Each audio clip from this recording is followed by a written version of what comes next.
ஒத்தர் லா ஹவுல வலா குவத்த இல்லா பில்லாஹ், முயற்சியும் சக்தியும் அல்லாஹ்வை கொண்டே அன்றி வேறு இல்லைன்னு ஒருத்தர் சொன்னால் அவருக்கு அவருடைய நிலத்தில் என்ன செய்யப்படும் என்றால் ஒரு புதையல் புதைக்கப்படும், ஒரு மகிழ்ச்சி புதைக்கப்படுதாங்க. கன்ஸ், அவர் இடத்துல ஒரு கன்ஸ் நாங்கள் சொல்லுவாங்க, அந்த இடத்துல புதைக்க லா ஹவுல வலா குவத்த இல்லா பில்லாஹ் உணர்ந்து சொல்றாரு. முயற்சியும் சக்தியும் அல்லாஹ்வை கொண்டே அன்றி வேறு இல்லை என்று சொல்லிட்டாருன்னா, முயற்சினா எங்களுக்கு முயற்சி எடுக்கிறதா இருந்தாலும் அல்லாஹ்வுடைய நாட்டம் இருக்கும், அல்லாஹ் தான் அதுக்கு சக்தியையும் என்ன செய்யணும் தரணும்.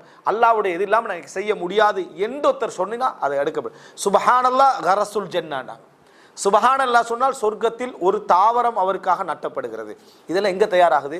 எங்களுக்குரிய இடத்துல, நம்ம நினைக்கப்படாத பொதுவான இடத்துல தயாராகுதுன்னு சொல்லி எங்களுக்குரிய இடத்தில் அது தயாராக்கப்படுகிறது. நம்ம எந்த நன்மை செய்தாலும் நமக்குரிய நிரந்தரமான இடத்துல நம்ம கட்டி கண்டிக்கிறோம். இது தற்காலிகமான இடத்துல நம்ம கட்டி கண்டிக்கிறோம். மனிதனுக்கு இந்த சிந்தனை வரணும். சிம்பிளா எவ்வளவு தான் பணம் கொடுத்துட்டாலும் இந்த ஊர்ல நம்ம இல்லைண்டா நம்ம பெரிய ஒரு ஊடொன்று எடுத்து சரி டெம்பரியா ஊடு கட்டுவோமான்னு கேட்டால் கட்ட மாட்டோம். நம்ம பெரும்பாலும் என்ன செய்யணும்டா ஒரு சாதாரணமாக ஒரு ரெண்டுக்கு ஒரு வீட்டில் இருந்துட்டு போயிடும். ஏன்னா நம்ம இங்கே நிரந்தரம் இல்லை, நம்மளோட ஊர் தான் நமக்கு மருமை, நம்மளோட ஊர் தான் நமக்கு மருமை. அங்கே தான் காணி எடுத்து நிலம் எடுத்து பெருசாக ஊடெல்லாம் கட்டியிருப்போம். என்னன்னா கற்பனையில் ஒமா ஹத்தர் அலா கல்வி பஷர் அங்கே தான் சரியா. வீட்டில் எல்லாம் இவன் சில சிலர் அந்த வீட்டுக்கு போக மாட்டான், மௌத்தாயிருவான். ஆனால் வேலை நடந்துட்டு அவர் எங்கே இருக்கிறார், ஃபொரின்ல இருக்கிறதுக்கு அடையாளமே ஊட்ட குடையிறது. நினைக்கிட்டா ஃபொரின்ல இருக்கிறதுக்கு அடையாளம் என்ன? ஊட்ட கொட்டஞ்சி வீடு கட்டி முடிஞ்சா சும்மா இருக்க மாட்டான் சரியா.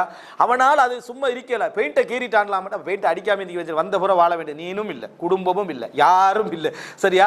இருந்தா பரவாயில்ல, அடின்னு அடிச்சுட்டு இருக்கலாம். இருக்காத வீட்டுக்கு அடின்னு அடிச்சுக்கிட்டு இருப்பான்.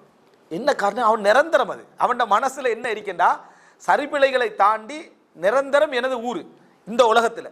இங்க தற்காலிகம், ஆனா இருந்தது 40 வருஷம், இங்க அங்க 20 வருஷம் தான். ஆனா இவட கற்பனையில என்னடா, இங்க தற்காலிகம் அங்க நிரந்தரம் என்றதுனால பெருசு அங்க மனிதனுடைய நிரந்தர சிந்தனை இப்படித்தான் வரும்.